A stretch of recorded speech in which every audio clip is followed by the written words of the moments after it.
तिथं अतिशय चांगले SP पाठवलेले आहेत। पत्रकार मित्रांनो, तुम्ही पण चौकशी करा की यावेळेसचा पाठवलेला SP कडक आहेत की नाही।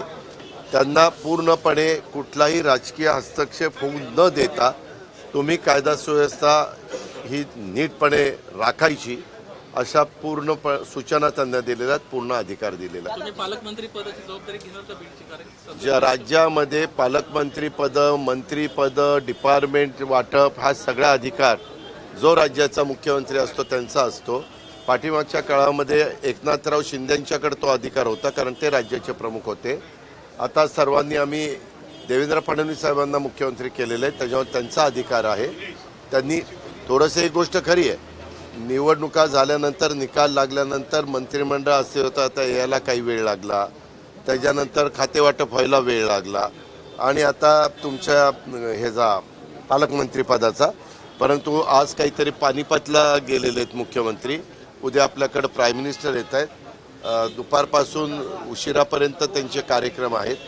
उद्या सगळ्या आमदारांना आम्हाला ते भेटणार आहेत, त्यांनी वेळ पण दिलेला आहे आणि त्याच्यामुळे मुख्यमंत्री पण दिवसभर त्यांचं वेलकम केल्यापासून त्यांना सी ऑफ करेपर्यंत त्या कार्यक्रमामध्ये राहतील दिवसभर। पण आणि डावोसला पण मला वाटतं 19 तारखेला त्यांना जायचं आहे, 19 तारखेला ते डावोसला जाणार आहेत। त्याच्या आधी निश्चितपणे मुख्यमंत्री पालकमंत्री पदाच्या जबाबदाऱ्या वेगवेगळ्या मंत्र्यांना देतील।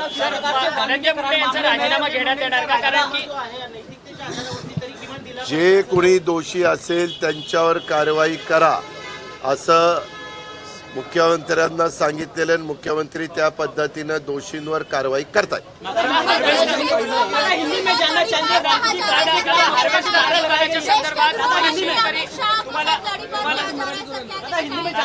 शेतकरी भेटलेले होते हार्वेस्टर अनुदानामध्ये घोटाळा झाल्याच्या संदर्भात तत्कालीन कृषी मंत्री धनंजय मुंडे यांच्या जवळचे वाल्मिक कराडांनी पैसे घेतलेत शेतकऱ्यांकडून। त्या संदर्भात हे आरोप केले गेलेले आहेत, त्याची चौकशी करण्यात यावी।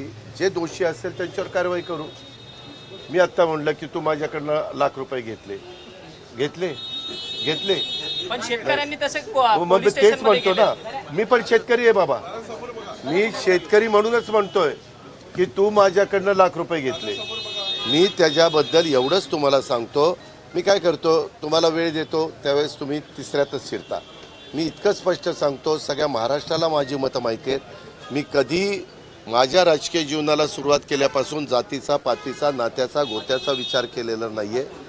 महाराष्ट्र चांगला राहायला पाहिजे, कायदा सुव्यवस्था उत्तम राहिली पाहिजे, प्रत्येकाने आपापली जबाबदारी नीटपणे पार पाडली पाहिजे।